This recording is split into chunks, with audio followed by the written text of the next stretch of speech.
Welcome back, welcome back, welcome back, YouTube.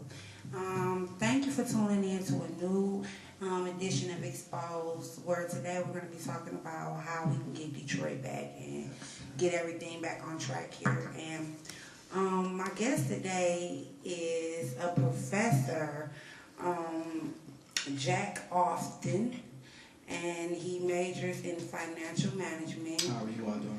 And he's a professor at the University of Oakland. So we are so glad to have him here today. Happy to be here. Happy to be here. Yes, and we can get all the advice we need on how we can get Detroit back on track. But before we, get into some of the things that we're going to talk about today, let's find out some things that is going on with Mr. Jack Austin. So, how long have you been in financial management?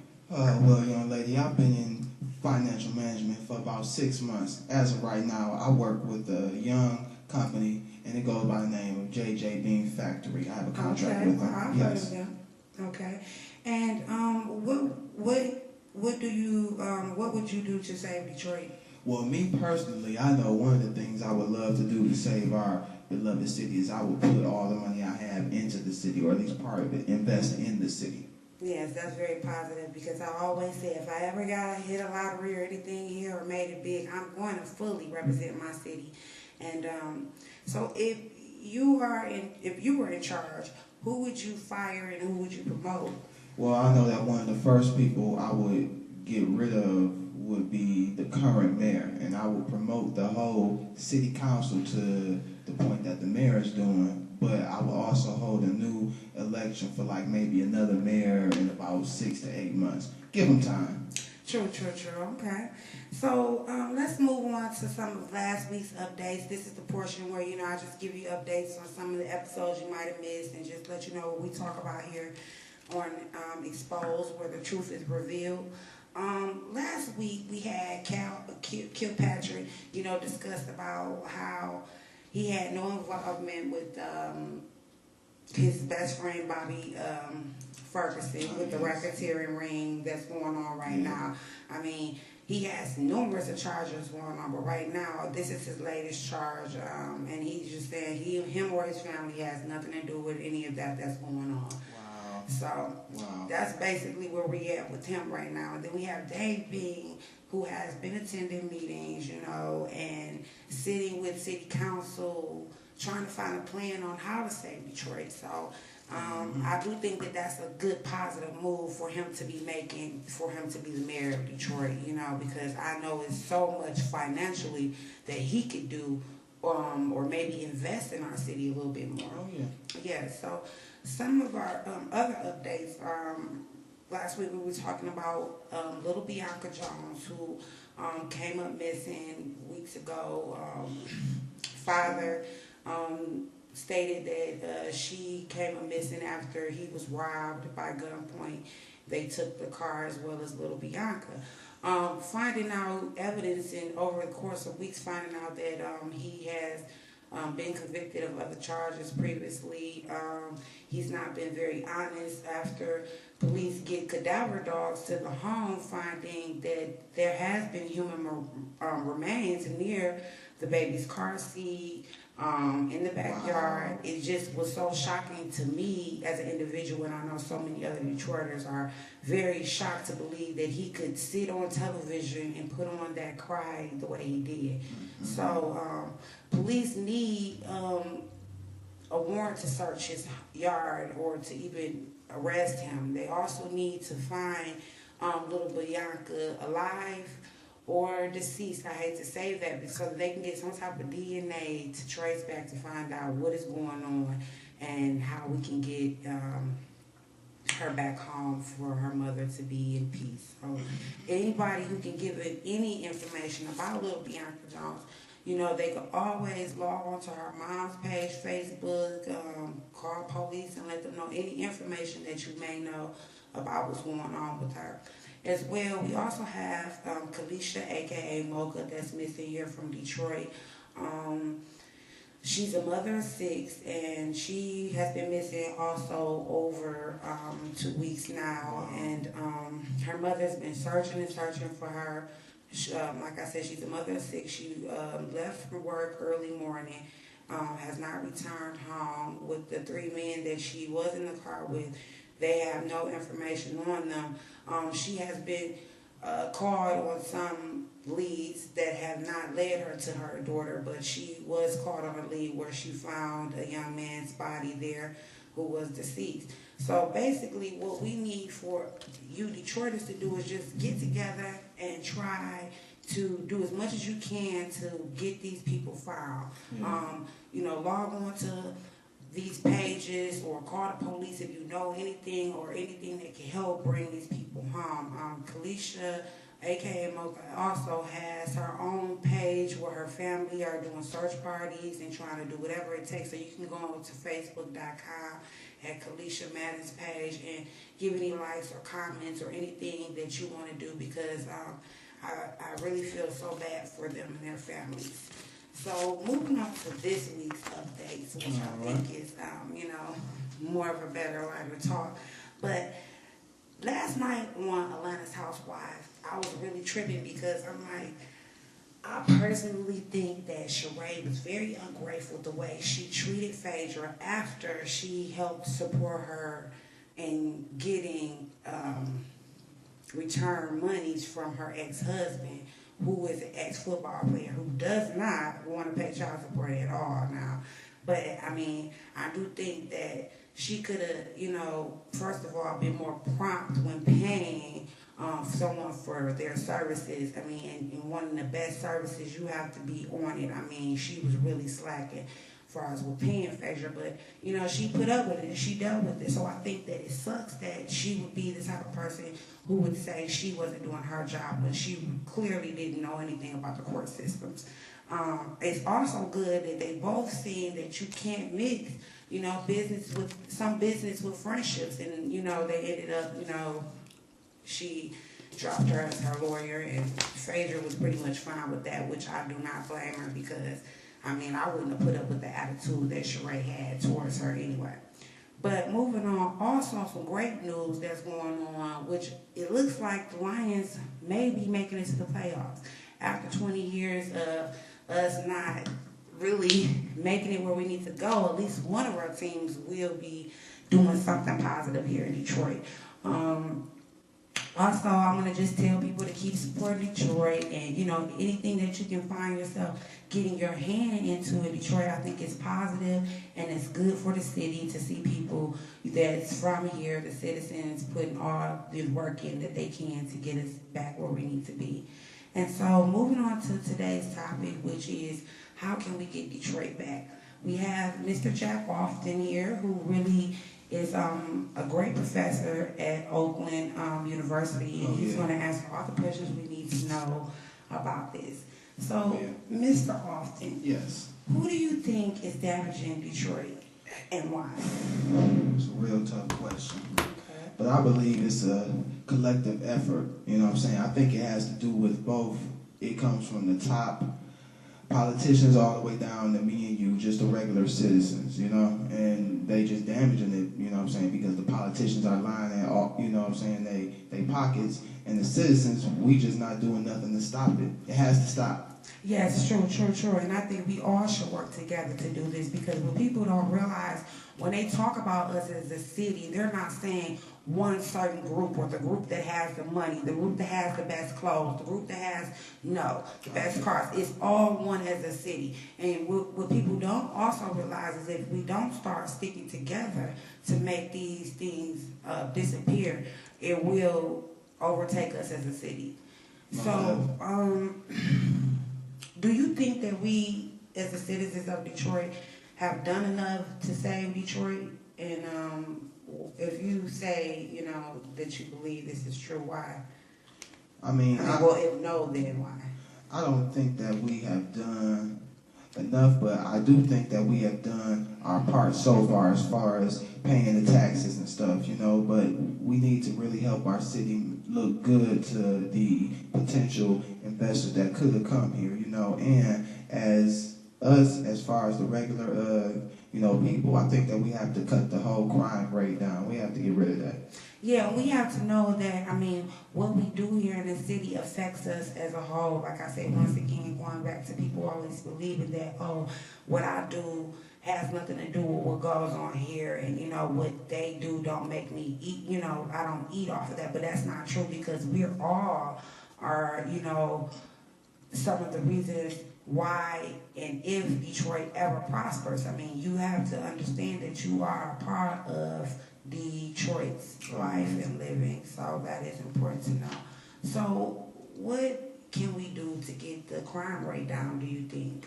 Well, as citizens, I think that here in Detroit, as far as the people here, we don't need to participate in crimes against the common man here. Even if you are a criminal, I think you need to take that to another city. Just don't have that in this city right now. We can't use that. That's not helping us. True, because I feel like you're hurting your own friends and family when you damage them by killing a loved one or killing someone senselessly or hitting, running, and driving off. It's just so horrible to see that this is going on, missing kids and missing mothers. No one says anything, but that maybe 4 to 5 people may have noticed it or they seen it, but no one spoke up. No one had the guts to say what they really thought. And that's why here on Exposed, the truth is revealed. Oh, yeah, I like that about your show. Yes. And how can we stop the missing child and persons reports here in Detroit? How can we stop them? Mm-hmm. That's a very important, topic. I think that they really need to start reporting anything that anyone knows about any missing children, especially the children, but even if it's an adult, step up. Right. Step up and tell police, even if you have to be a anonymous person or quote unquote snitch, because what if that was your mother or your father or your children getting kidnapped? How would you feel?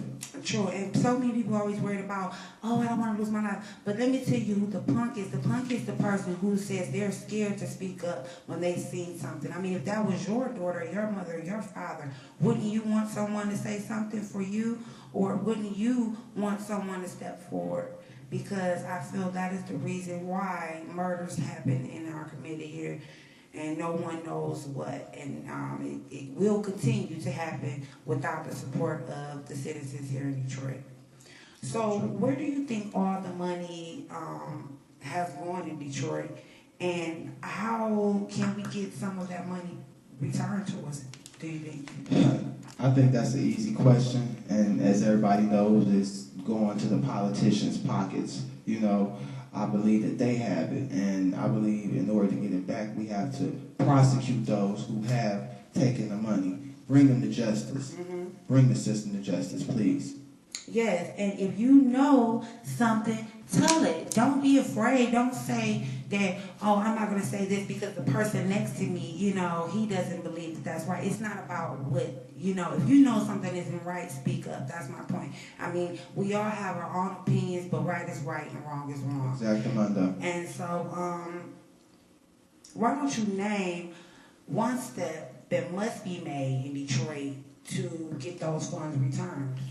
We must find out who is involved in taking the money and bring them to justice. That's the first step, and that's one of the only steps that has to seriously be taken into consideration. Really important. Yes, and because we know Detroit, who took our money, who owes us money, why be afraid? Why fund him? Why support a person who's downing us? I really don't have to speak any names, but we've had not too many mayors who have stole from us. We have not had too many mayors who have only looked out for, their group of people or people that support them. Detroit has never been this down. Me being born and raised here, I can tell you that we've had our up and downs, but this is one of those times where we all have to look and say, where is this coming from? It didn't just appear, it hasn't been going on all the time. It appeared, it appeared, and people know when it appeared, and what are we going to do about that? Right. So, what who is one of the persons that Detroit can trust to help get us on track in your mind? Like, who do you think we could trust to get this thing done for us? Well, it's like I've been saying all along. It's not one person that can be trusted, but I believe that the city council, who has been doing a great job, has been really stellar. I believe that they loyal enough and they love our city enough to help take care of Detroit until we are able to get that right kind of leadership in our lives. Because that's what we need, Detroit. Let's be honest. Yes, and it's not really about trusting someone. I mean, we as the city and citizens, we can get together. We can get our own groups together. We can petition to get some of these people that we know are not doing right. We can write letters to the president, write letters to the government, you know, and let them know that we're at least trying, you know, trying to start saving and realizing what's more important. You know, is it just shopping, wearing Gucci, Louis Vuitton all day, or is it keeping your bills paid and stopping us from getting pushed out of our neighborhoods? And, you know, what's your priority here? So that's very important. And I think we're getting closer to the end of episode 5. Already? And I always hate this time, you know, Detroit. I love sitting here talking to you guys about the truth and, you know, just promoting and letting you know about Sexy $5526. But, you know, it's that time again. So, wow. Mr. Jack Austin, I think my last question to you, which is very important, and do you think that Detroiters will stop fighting each other and, you know, fight for our rights as a city, and will it be too late? Well, my answer to that question, I don't think not all true Detroiters is not going to fight.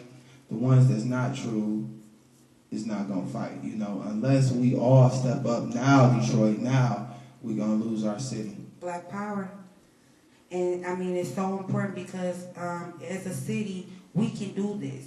But I also can tell you, if me being born and raised here and me being an up-and-comer person here in Detroit, we will not, us real Detroiters, be accepting anyone here that does not support us, that does not want to see the city become something, and does not want to invest in the city. Because you can come and lay your head here, but you can spend thousands in the city next door. That's not getting us anywhere. You know, you can promote your best friend in Southfield, but you hate your friend in Detroit. That's not going to get us nowhere. Stop killing each other for, you know, unknown reasons. There's not even reasons anymore. You know what I'm saying? If a person is not hurting you, harming you, your family, I mean, sticks and stones, you know, may hurt, but words could never touch me. It doesn't matter what you say, it would never affect me enough to harm you, That's right. a young child, and, you know, lose my soul that way. So I want to thank everybody for checking me out, coming out, spending your time.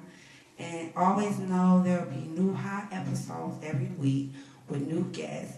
You can check Mr. Jackman. My name is Jack. You often. Yes. You stands for Ulysses. Yes. You can check him out all day at Sexy $5526.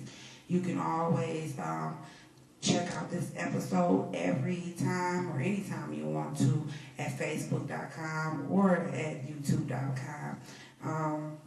I'm always looking for writers, you know, beats, because I am an indie artist and I am a writer, and my artists are all, you know, talented people, and they're strong people that are looking to make a change here in Detroit. So if you're down and you want to support, you know, and show people what you're really made of, all positive people, you could always leave a comment, go into my page, let me know what you're about, what you're looking to get into, and we could, you know, collaborate. Because like I said, I need those writers and beats for sure, because I write my own music, so you can check that out as well. And I'm out.